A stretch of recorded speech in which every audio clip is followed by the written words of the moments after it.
Hello everyone, I hope you all are fine और घर पर होंगे, सभी सेफ होंगे, पढ़ रहे होंगे घर पर।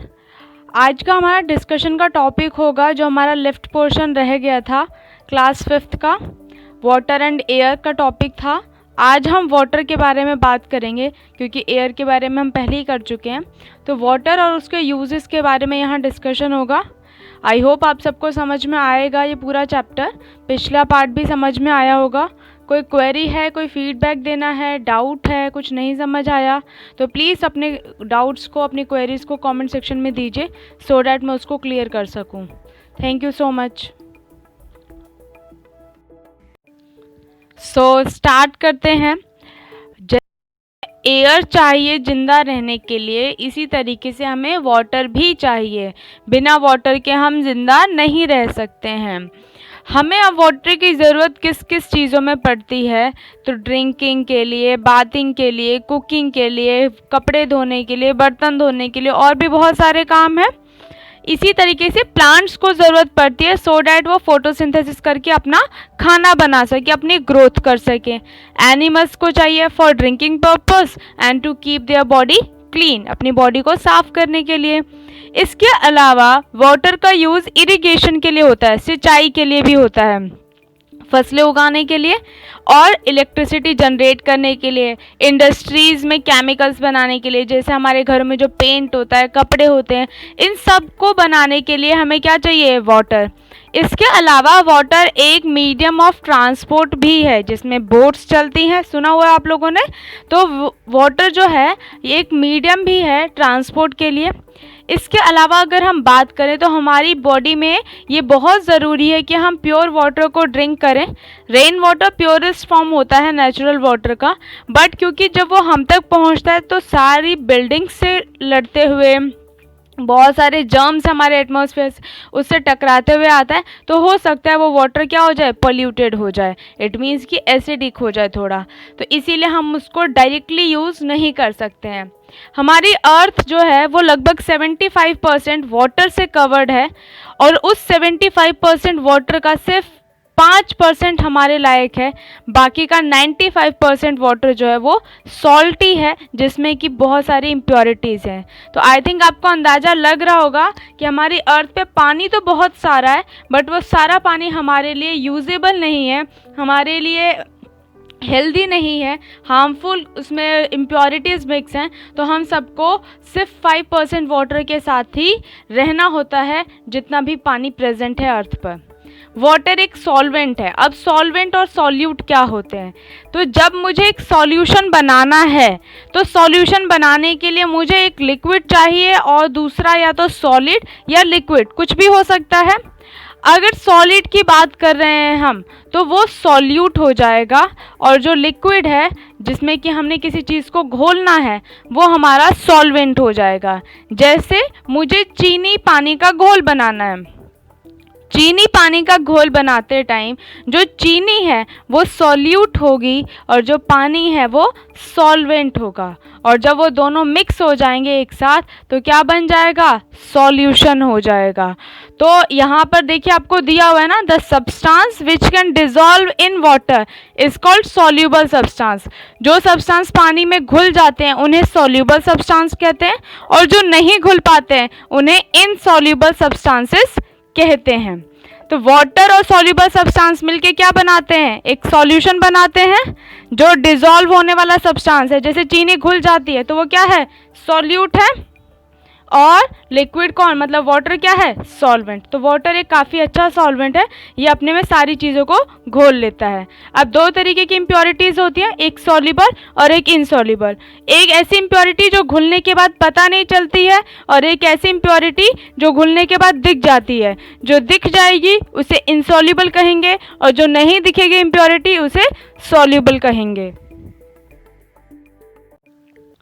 अब यहाँ पे लिखा हुआ है ना, impurities that dissolve in water is called soluble impurities, जैसे कि सॉल्ट, मड, ये सब क्या होती हैं, सॉल्युबल इम्प्योरिटीज होती हैं। और जो इम्प्योरिटीज पानी में डिसॉल्व नहीं होती हैं उन्हें इनसॉल्युबल इम्प्योरिटीज कहते हैं, जैसे सैंड या छोटे छोटे से कंकड़ पत्थर, ये सब इनसॉल्युबल हैं, ये हम अपनी डेली लाइफ में देखते हैं। तो अब पानी को प्योरीफाई कैसे किया जाएगा, तो हमें सॉल्युबल और इनसॉल्युबल इम्प्योरिटीज को निकालने के लिए हम अलग अलग मेथड्स का यूज़ करते हैं। अगर सॉल्युबल इम्प्योरिटीज निकालनी है पानी में से तो हम क्या यूज़ करेंगे, इवेपोरेशन और डिस्टिलेशन। ये दो ऐसे मेथड्स हैं जो सॉल्युबल इम्प्योरिटीज को निकालने के काम आते हैं। इवेपोरेशन हमने पहले भी पढ़ा हुआ है, जब पानी को गर्म करने के बाद पानी का भाप बन जाए, water change into water vapour, heat करने पर, तो उसको इवेपोरेशन कहेंगे। और अगर हमने उस पानी को साफ कर लिया, मतलब कि जो साफ पानी है उसको हमने बिना हिलाए क्या कर लिया, कूलिंग के थ्रू उसको एक जगह पर इकट्ठा कर लिया, तो उसको क्या कहेंगे, डिस्टिलेशन। जब हमारे वाटर वेपर जो बने थे ऊपर हीट करने के बाद, तो उसको हमने क्या कर लिया, ठंडा होने के बाद वो लिक्विड्स बन जाएंगे ना, गैस से लिक्विड बन जाएंगे जब वो ठंडे होंगे तो उस टाइम पर क्या हो जाएगा, हम उसको एक दूसरे कंटेनर में इकट्ठा कर लेंगे। यहाँ देखिए डायग्राम दिया हुआ है, इवापोरेशन करने के लिए उसको हम हीट दे रहे हैं सॉल्ट सॉल्यूशन में, पानी इवापोरेट हो गया, सॉल्ट वहीं बच गया। अब अगर हम बात करें डिस्टिलेशन की, हम गर्म कर रहे हैं किसी लिक्विड को, वो ठंडा होकर भाप बन रहा है और कंडेंसर में से वो आ रहा है, कंडेंसर में क्या हो रहा है, वो ठंडा हो रहा है। जैसे जैसे वो ठंडा होगा वो गैस से क्या बन जाएगा, लिक्विड, और लिक्विड हमने एक दूसरे कंटेनर में इकट्ठा कर लिया है, तो ये डिस्टिलेशन का प्रोसेस है। बात करते हैं, जैसे अभी हमने पिछली स्लाइड में बात किया कि जो सॉल्युबल इम्प्योरिटीज़ है, मतलब जो घुल गई हैं, उसको कैसे रिमूव करेंगे, तो हमने पढ़ा ना इवेपोरेशन और डिस्टिलेशन। अब यहाँ पर हम बात कर रहे हैं कि अगर जो इम्प्योरिटीज़ घुली नहीं है उसको कैसे रिमूव करेंगे, तो इसके लिए 3 प्रोसेस होते हैं, सेडिमेंटेशन, डिकेंटेशन एंड फिल्ट्रेशन। इन तीनों से हम इनसॉल्युबल इम्प्योरिटीज़ को रिमूव कर सकते हैं वाटर में से। तो सबसे पहले बात करते हैं सेडिमेंटेशन की। इस प्रोसेस में क्या होता है, जो इनसॉल्युबल पार्टिकल्स हैवी थे, जो भारी थे इनसॉल्युबल पार्टिकल्स, वो रिमूव हो जाते हैं किस तरीके से, नीचे बैठ करके। हमने पहले भी पढ़ा हुआ है ना, जो भारी चीज़ें होती हैं पानी में वो नीचे बैठ जाती हैं। तो इस प्रोसेस में क्या होगा कि सेडिमेंटेशन के टाइम पे जो भारी पार्टिकल्स हैं वो नीचे बैठ जाएंगे और ऊपर पानी रह जाएगा। अब डिकेंटेशन क्या होगा कि हमने उस सेडिमेंट के साथ वाले पानी में से जो साफ पानी ऊपर दिखाई दे रहा था उसको हम दूसरे कंटेनर में डाल दें बिना सेडिमेंट को हिलाए, उसी प्रोसेस को डिकेंटेशन कहा जाता है। डिकेंटेशन मतलब कंटेनर हमने यहाँ पे क्या कर दिया, चेंज कर दिया। पिक्चर देख सकते हैं आप, सेडिमेंटेशन में क्या है, सैंड नीचे बैठ गया है और वाटर हमें ऊपर क्लियर दिखाई दे रहा है। डिकेंटेशन के टाइम पर क्या हुआ कि जो हमारा पानी के साथ सेडिमेंट था वो हम एक दूसरे कंटेनर में डाल रहे हैं, सिर्फ पानी को। तो यहाँ पे अब जब क्लियर वाटर जा रहा है तो सेडिमेंट नहीं हिल रहा है ना, तो आई थिंक यहाँ से आपको समझ आ रहा होगा सेडिमेंटेशन भी और तो अब बात करते हैं फिल्ट्रेशन की। तो अभी हमने सेडिमेंटेशन और डिकेंटेशन तो पढ़ लिया। अब अगर कुछ ऐसी इम्प्योरिटीज़ हैं जो इनसॉल्युबल तो हैं बट पानी में मिक्स हो गई हैं, मतलब वो नीचे नहीं बैठ रही हैं जैसे सेडिमेंटेशन में बैठ गई थी, तो हम उसको कैसे रिमूव करेंगे, तो उसको रिमूव करने के लिए हम फिल्टर पेपर का यूज़ करेंगे। ये हम सब अपने घरों में भी करते हैं, जैसे चाय बनी है तो उसको छान देते हैं ना, हम चाय पत्ती निकाल देते हैं छन्नी से। इसी तरीके से अगर हम लैब्स में कर रहे हैं तो हम फिल्टर पेपर का यूज़ करेंगे। इसमें क्या होगा, जो इम्प्योरिटी है वो ऊपर फिल्टर पेपर में रह जाएगी और जो क्लियर वाटर है वो नीचे कंटेनर में चला जाएगा, इकट्ठा हो जाएगा। तो जो पानी नीचे गया उसको फिल्ट्रेट कहा जाता है क्योंकि वो प्योर वाटर है, और जो ऊपर इम्प्योरिटी रह गई उसे रेजिड्यू कहा जाता है। आप डायग्राम में देख सकते हैं, पानी था इम्प्योर वाटर, हमने फिल्टर पेपर के थ्रू उसको नीचे पास किया फनल में लगा करके, नीचे फिल्ट्रेट इकट्ठा हो गया और ऊपर क्या रह गया, रेजिड्यू रह गया। तो इस तरीके से हम फिल्ट्रेशन का प्रोसेस करते हैं। अब बात करते हैं कि हमें ड्रिंकिंग वाटर को प्योरीफाई करना है, मतलब कि पीने के लायक बनाना है पानी को, तो कैसे करेंगे। तो ड्रिंकिंग वाटर बहुत ज़रूरी है हमारे लिए कि वो प्योर हो, ताकि हमारी बॉडी को कोई हार्म ना पहुँचे। हमें पता है पानी में सॉल्युबल और इनसॉल्युबल दोनों तरीके की इम्प्योरिटीज़ होती हैं।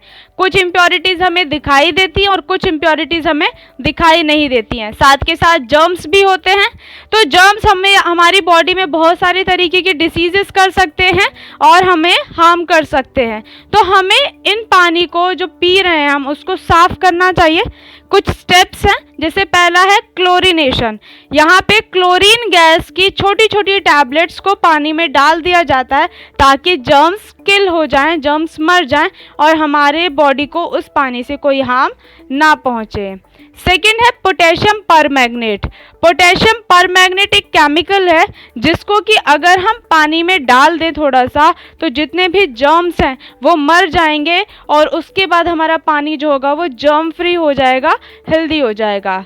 एंड थर्ड वन है बॉइलिंग, जो जनरली हम सब अपने घरों में यूज़ करते हैं और हमें करना चाहिए, जिसमें हम क्या करेंगे, पानी को बॉईल करेंगे अप्रॉक्स 20 मिनट्स के लिए, सो डैट सारे जर्म्स हीट हो करके मर जाएं और पानी जो है वो प्योर हो जाए, साफ हो जाए।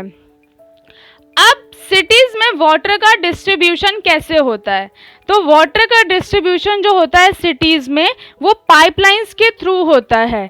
एक अथॉरिटी होती है जो पानी से रिलेटेड एक्शंस लेती है, मतलब रिवर्स और लेक्स से जितना भी पानी आ रहा है वो उसको क्या करता है, प्योरीफाई करते हैं अलग अलग कंटेनर्स में, अभी नेक्स्ट पिक्चर में हम देखेंगे। और फिर वो जब पूरी तरीके से प्योरीफाई हो जाता है तो लोगों के घरों तक पाइपलाइंस के थ्रू उसको पहुंचा दिया जाता है। तो यहाँ डायग्राम दिख रहा है सभी को, देखिए जैसे सोर्स ऑफ वाटर है, लेक है या कोई रिवर है, यहाँ से पानी कहाँ आया, वाटर ट्रीटमेंट प्लांट पर आया। यहाँ पर पानी आने के बाद में उस अथॉरिटी ने पानी को क्या किया, क्लीन किया हर तरीके से, उसमें क्लोरीन की गोलियां भी डाली, उसको हर तरीके से जर्म्स फ्री किया। उसके बाद वाटर को डिस्ट्रीब्यूट करने के लिए उसने अपनी पाइपलाइंस के थ्रू क्या किया, लोगों के घरों तक पानी पहुंचा दिया। दिखाई दे रहा है आपको घर की टैप। अब क्या हुआ, हमारे घरों से वेस्ट वाटर निकला तो वो पाइपलाइंस के थ्रू वो क्या हुआ, वेस्ट वाटर कलेक्ट हो गया और कहाँ तक पहुंच गया, वेस्ट वाटर ट्रीटमेंट प्लांट तक, जहाँ पे आपको दिखाई दे रहे बड़े बड़े से कंटेनर्स। तो यहाँ पर वो क्या हो गया, हर तरीके का पानी जो वेस्ट था वो आकर के इकट्ठा हो गया, उसको रिवर और लेक्स में डाल दिया गया और फिर वहाँ से ये साइकिल चलती है उसको प्योरीफाई करने की। तो ये हमारा वाटर सिस्टम था जो हमारे नेचर में, हमारी सिटीज़ में यूज़ किया जाता है हम लोगों तक पानी पहुँचाने के लिए। आई थिंक आप सबको चैप्टर समझ आ गया होगा, जो भी डाउट्स या क्वेरीज थी वो क्लियर हो गई होंगी। कुछ रह गया है, कोई प्रॉब्लम आई समझने में, कोई डाउट है, कुछ सजेशन देना है तो प्लीज़ कमेंट सेक्शन में दीजिए और मैं कोशिश करूँगी उसको सॉल्व कर सकूँ। एंड वीडियो पसंद आए तो प्लीज़ लाइक एंड शेयर कर दीजिएगा, चैनल को सब्सक्राइब कर दीजिएगा। Thank you so much.